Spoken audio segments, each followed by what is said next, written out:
Hello, friends. It's time to journal on this special New Year's edition of Jeremy's Journal. Today, our format's going to go like this. We're going to start by talking about what a yearly theme is. We're going to look at my last year's yearly theme, and then we're going to move forward and look at this year's yearly theme. Come journal with me. So, as I mentioned that this is a New Year's type of video, I wanted to explain what I do for my New Year's resolution. I don't actually do a New Year's resolution because I think that a New Year's resolution is a little bit too stale and static for what I actually want a year to be. So instead, I've gone for a yearly theme. If you don't know what a yearly theme is, CGP Grey has a great video on what yearly themes are. But the short answer is that they are goals that they are a vision of the year. They're not a goal. You make goals that help fulfill that vision. So even if you fail, you still work towards the vision that you want to be for the year. So you always end up succeeding because at least you tried. Whereas with New Year's resolutions, you fail because it is a goal, and goals are binary in that way. So for my last year's yearly theme, I chose a very unique one. It was very personal to me. It's called The Revolution of Love. It was my yearly theme. So basically, I have a journal here with all my notes. Everything about my interpersonal relationships, including my internal relationships, needs to change. So I need to have more affection and understanding across the board. And what I meant by that was not just having friends, like improving my relationship with my friends, improving my relationship with my family, improving my relationship romantically with romantic partners, and improving my relationship with myself. So all of those are different facets of love that I wanted to encourage and grow over the last year. And then the two problems that I have when it comes to love, one of them was being honest with myself. So in love of any kind, I always tended to lie, which meant that love was being built on a false foundation. So one of the goals that I set out to be was be beautifully authentic and still love myself and get love for being honest. And then the other thing was that I tend to act selfish in relationships, interpersonal relationships. And I don't fully allow the other person, I don't consider the other person in the relationship. I always think about me. So part of my love was shedding that selfish part of me off and really inviting the other person into my life instead of just having a utilitarian purpose for my love. This is mainly directed towards interpersonal. So I think I succeeded quite well. This is why, actually, if you've noticed, the journal entries for this channel, self-gratitude was love for myself. My gratitude for others in my life was the friends and family portion. I had a portion about consideration for my actions. I couldn't share that out on the internet because it's very personal, and I do a lot of things that I am shameful of, but I have to mark them down so that I remember and I can learn. And then my growth area was a way to do mini growth and really focus on being a better person. So I think I did really well last year. So now we have a new year, which means a new yearly theme. And I'm going to take it in the complete opposite direction. Last year's theme was about a very emotional subject in my life. This year's theme is a very professional and not at all emotional it's the year of career.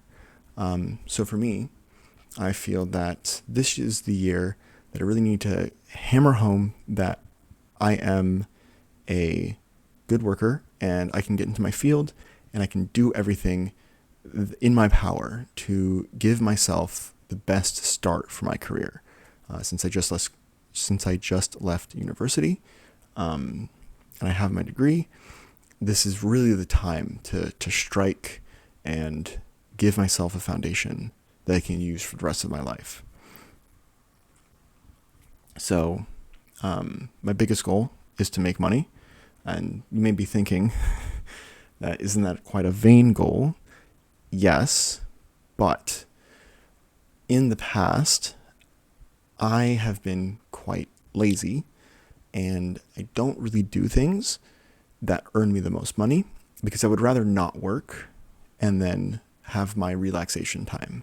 But if I'm going to be where I want to be, I need to earn that experience and thus earn that money.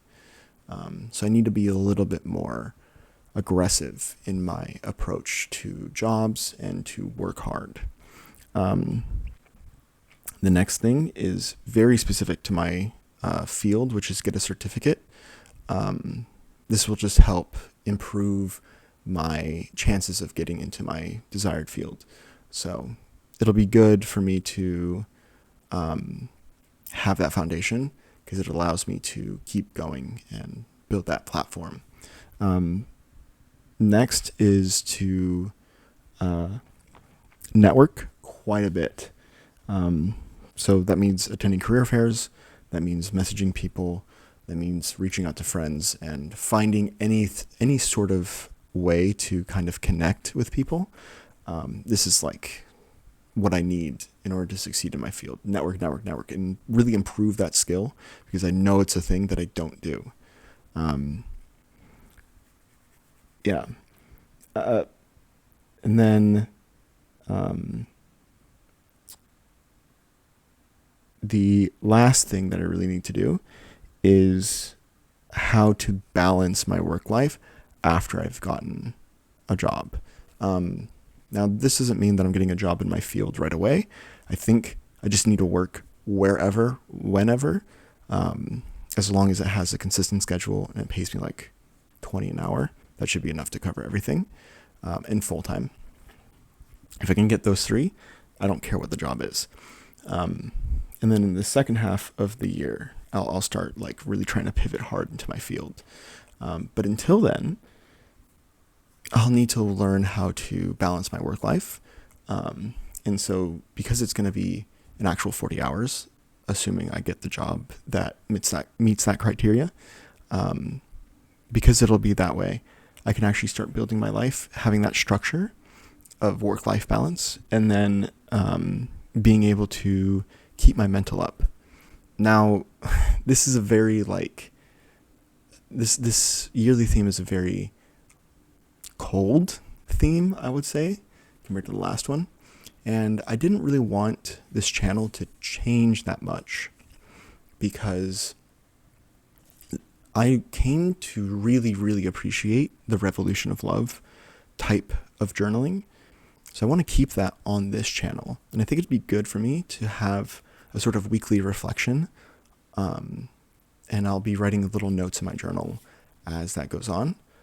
But I think for my main journal entries, I should be doing the career stuff, the like cold, non-emotional, although it is kind of emotional, but we'll not get into that.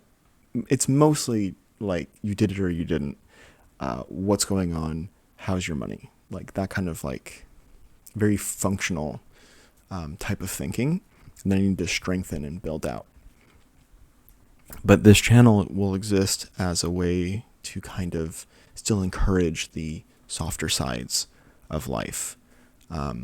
So I'll be doing normal journal entries with the gratitudes and the growth, but I won't be doing, the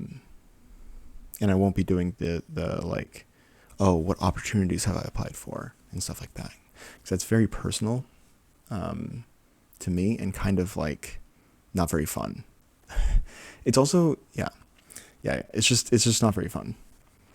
Anyways, now that you've heard my last year's yearly theme and what I plan to do for this year's yearly theme, I hope that you have some ideas about your own yearly theme. If you want to put them down in the comments below, I'd be happy to see what you guys plan for the future. I also expect some of the things that I mentioned, which is like the reasoning behind your yearly theme, or maybe the goals that you have associated with your yearly theme. Usually it's just a year of blank, so I'm just looking for 1 or 2 words, or maybe a phrase. You could also have a phrase. I don't know. It's up to you. You choose. Other than that, leave a like to help spread this video out. Building up that community is really important. Subscribe for more weekly journals. I should be back, I don't know, sometime soon. Other than that, I hope you have a wonderful day, and I hope to see you next week. Bye-bye.